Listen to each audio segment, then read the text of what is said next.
Here today, Mesalot Skincare Channel as a breakable to video masalamate video react kan ne wara kan ti wara DIY chung kan react katiro tu na chuanin DIY chung soi ve thungang o koina top hle miloen sakdon nia o kan topic kan lun kha lang DIY te kan tia I alar khop maya tuna po hianin react tur ka hwal chawa ka man vele ka ron tinga I kati to lawang kati tak sita ma se ti a thain ka share I katon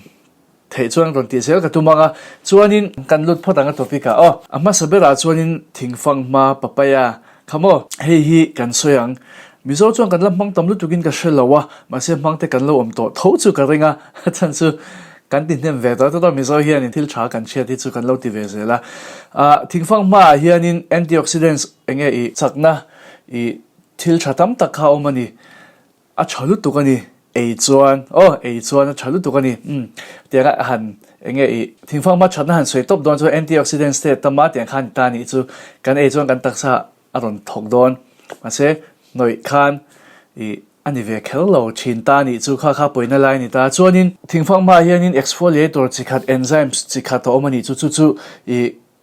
vuntana kan man chun exfoliator ngin anom theya chumi chu papain an tia papain hi I alo om thungani exfoliator ani na khanin I an man na chuanin papain an man na tamber chu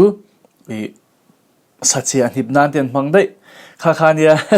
I sachi an hipnan an man ka vuna lon thoi kha chu alo om don ti kha chiang rang atiro a chiang top I soi tamwa ka ngai lo chuwang chuanin thilman chi sia sang ani lo vuna chuan maya chuan mo aro chuan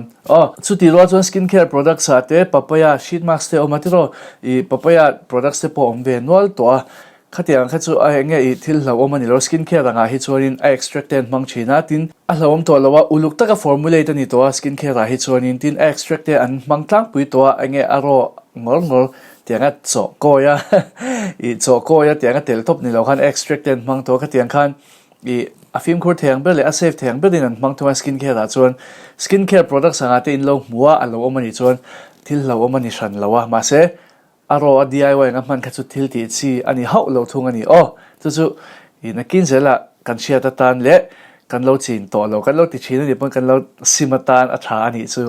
panina chuanin essential oils chi sang oma tea tree te lavender te peppermint te eucalyptus te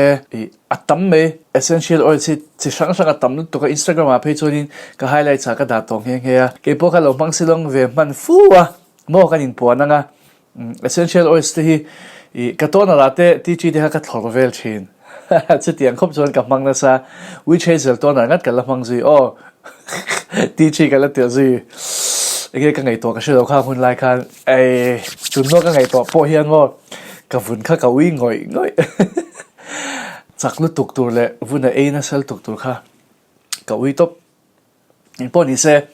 essential oils te hian in burn vun kang thet enge sa hu thut te kang vun kang ani mayang chu khatiang te po kha siam theya chuanin essential oils ve ki a hlo om le na chu I contact dermatitis kan ti bol te tiang te kha om the asiam chin ta ni tin allergy nei ta hlawm essential oils I fragrance an neya I skincare a hian anom chuan fragrance free ti ma se essential oils anom chuan I fragrance free ani tak lo kha shia tur I shiat vereng tur fragrance shan painan tel lo ni maya essential oils fragrance anga man ve chin tho ani chu shiat reng tur ani I alo omani chuan chu fragrance free an tia ma se ani lo ti ve chat tur ani chuan I sensitive tan te le ngei lo pal kha a du na sa I essential oils man hian chuwang chuanin I film khuranga ya I kan ngei lo chi ni kha chon tlan bo san nal chi nia I essential oils tin alonga man chi te po ni lo ke ma bok hian kamang to lo mang ve se mana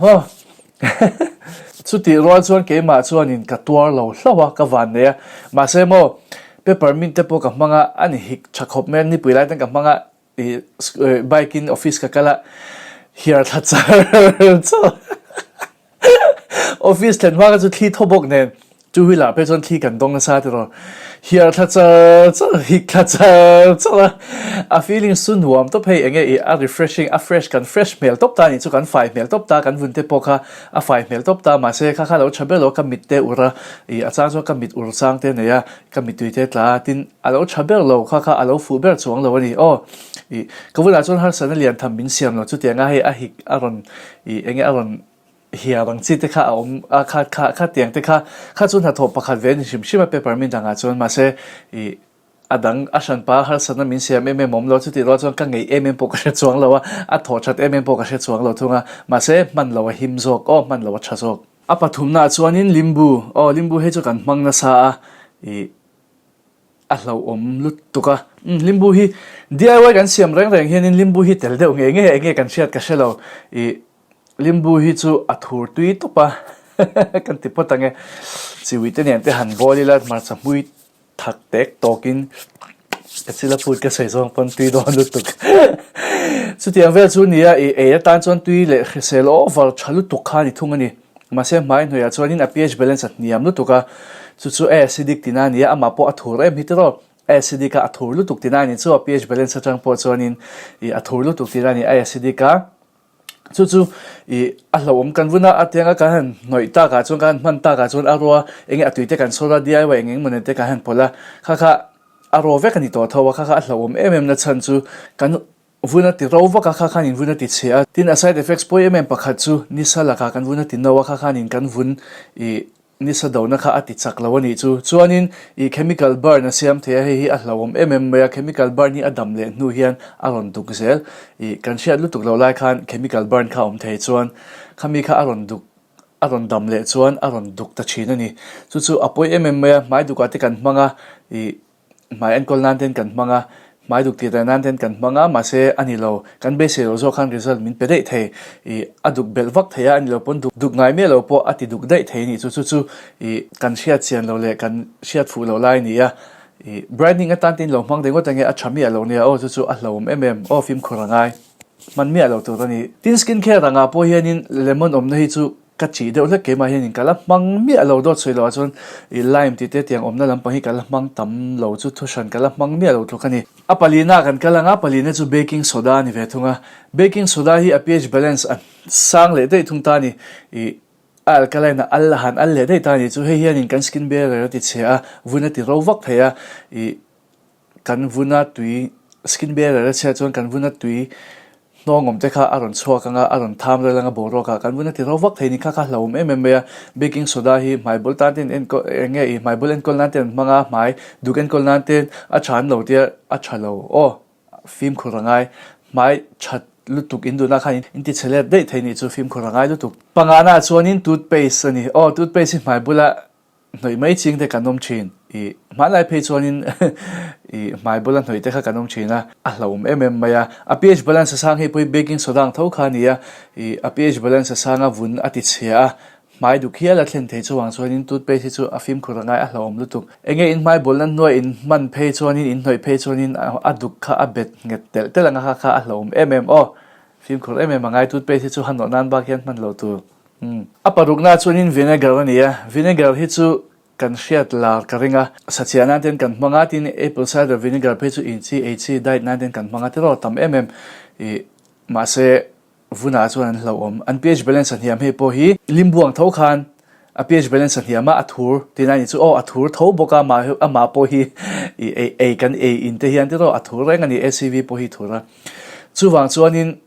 a hlom vuna ti ro rup theya tin kan skin barrier ti chiam enge kan vun ti nong tu a chung dil tak pon kan vun ti nong tu te kan vun nong lo tuam chatu te khamo azut pal chebol bol ni chu ron pal che thabol bol tu mo kom thlang pa zu rin chenom te pal ron su chet de bon ang khan kan skin barrier kha ron pal che thabon bon ani chu film khuranga tin mai aduk ma bok mai ti duk ma boka chemical burn siam the limbuang thau khan chu chi film khurangai ya chuwang chuan man reng lo tu ni apple cider vinegar vinegar pa ngai po apasarina ka kalang he chu bong hute ani ve thung ani bong hute kan mangwal he po hi brightening a hian kan mang tel nge DIY kan siam hian he chu dot ka sei lowang brightening go na kan tia hian in enge bong nu te he tel deuh nge ya tlang puin o a hlawm lu tuka bong nu te hi lactic acid oma bong nu te a hianin lactic acid chu a tha tho ani tha chu skin care chuan thalu tukta ma se aro atianga formulate lo man kha hlawm ta chuanin mai enge ama hi amom deuh wang hian le enge bong nu te chu thil mom mania ti ro ma hi khatiang te wang khan mai ro noi mai te ha kan chinga kha ni mi alo ne a thalo o mai vun ko a no pui theya mai bol te thlen dei theya kha hlawm tin mai ngo na te kan tia vun ngo na te kan tia hi ani tak lawa engma proof form lo mai ngo na ni ani lo o chu lo share reng tur ani ngo na na man to lo tur in mai tur bong nu te chu inina khese zo ka regu takin in taula diet chadin maintain ula regu takin in taula in vunina chat pui zok de yang no pan lai changa enge bong te indu te hi mo pui tlin huai an vun te hi anal du nia hi achiang in ka sia ke chu ka du lo ka no pan line thunga na tun thleng hian kala ngai na lo bong te hi wani thak takin nge ka ti dong nge van do thak takin po ka ti dong ka she chuang lawa ma se ina she sel zok mai noi ai chuan tin bong te ho chi than pe chuan enge a in po ho chi than pe chuan mai pe chuan noi reng lo tur a pariat na chuanin ai eng ani ve thung ani ai nga hianin curcumin an tia chu curcumin chu awma chu enge active ingredients pakhat ve ni a thalu tuka chuanin active ingredients mai tan po thatak tur ni ma se oxidize ma ta thung ani chu boro ka tham ral ma azo ma a chema enge engma lawa khana chang ma tina ni chu vitamin C te oxidize kan ti china te ro khatiang khanin alo cheman to alo che po ni lo enge effective man to lo alo tham ral man to boro ka khan mo khatiang khan atham dal malu tuka ayeng mang ta ula ayeng la chuak ta ula enge mo thil dang te khan pol ta ula mang ta ula alo ralman to china ni khatiang khan mo boro ka khan atham dal man to chu film khuranga maya chu enge achat melviao na chungin achat tak zik tuak lawa ayeng po hi mo ma se chu ti ro chuan side effects manation lawa ayeng man hi kan hua te ni lo chuan mo allergy te kan nei ani shan pa lo chuan mai man top chu enge a hlawm shan lo chu ti ro chuan effective shan lawa mo a result a chuan in eng manga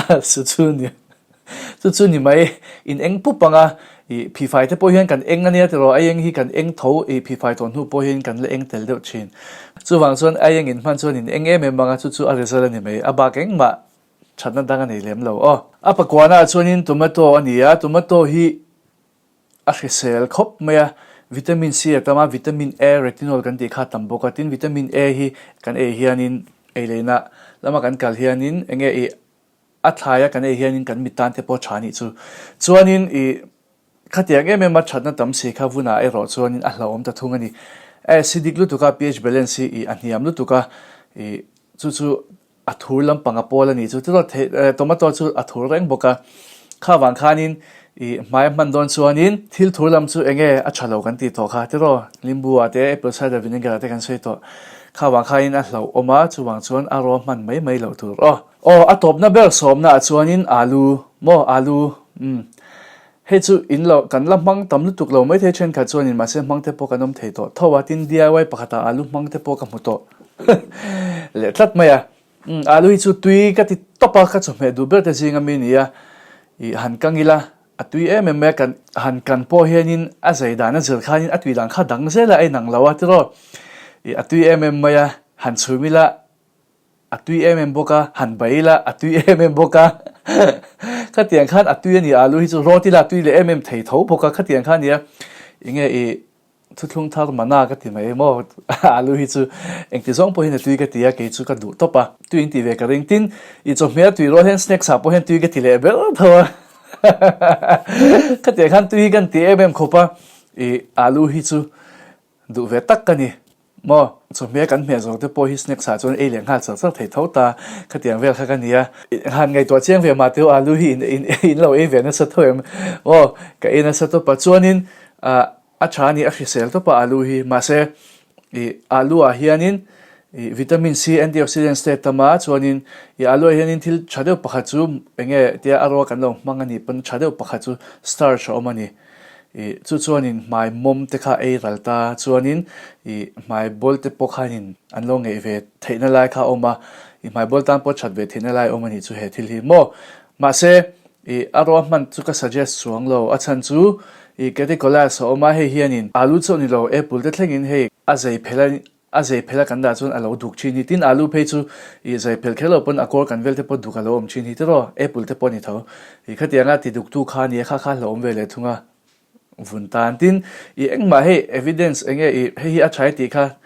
test na kha lom lo proof na lom lo ni chu belana vun ta na chai ti proof na kha lom lo alu hi mo chu wang chuanin lo tong pong man lo tur e zo ka ngu au yom em ya atui tui ne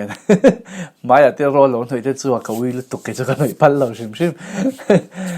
e le in tu ra pathian in pe ka nia chu wang chuanin mai tu ni pathian in nam tu ra min pe ka ne mai kha cha chuti ro chuan nge chhatna tam ta ka nei theya vun tan ma se kan kha kan là chuộc thiam về tất lâu tới rồi ina chuan aro man mấy khai ni chuang chuan ina chuan in mấy cha skin care ron om chuan man le mấy po kha poi lawa ma se skin care hian alu ingredients som ni awang view sabon a chuan an mangan om zeu zeu sabon enge soap bar anga chuan mo ma se a product sanga taki chuan alu mang hi an la tlem to pakala she manglo ke ma po hian in chu tiang vel chu nia engpo ni se a la om chuang lawa ma se DIY anga chuan in a chat chuang lo a ti chelu tuk lo nga in vun ma se a chavut chuang lo nga om si om lo chu ni alu hi allergy ani theya kan maya kan noi hian chu film khurangai maya kan nei hi chuani allergy min thlen thei tu anga kha kan chhum hina emo kan kang hina kha te anga khanin alo bo to thina ma se maya aro kan noi hianin atui ni emo takani emo kha ala oma mo khami allergy min pe thei tu kha lo ma wang khanin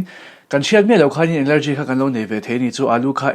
in du viau mai la khatia kha vuna chon kan lo allergy dei the chu wang chon film khurangai maya chu wang chon man chi ma ka ngai lo ni khati zong kha DIY chungchang ka ron soi the ania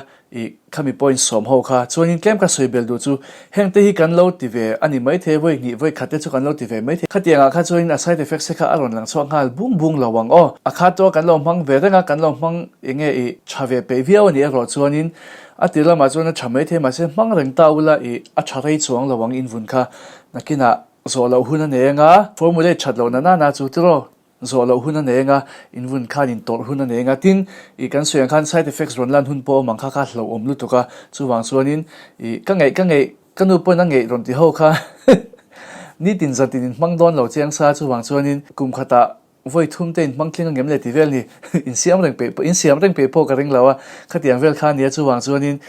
a side effects kha lo om kha lo zok tur ni ka nge ti satlia ringot po khan lo side effects om thei hi chu side effects a in ve na ngai side effects laka in ve na ngai chu film ko rangai chu wang chuan DIY hi chu isimangu ti kha ka mor bok na ni ro se ole tun chu ma chuan khati zong khani se a soi vek sen lowa ti top meng DIY hi chu chi sang atama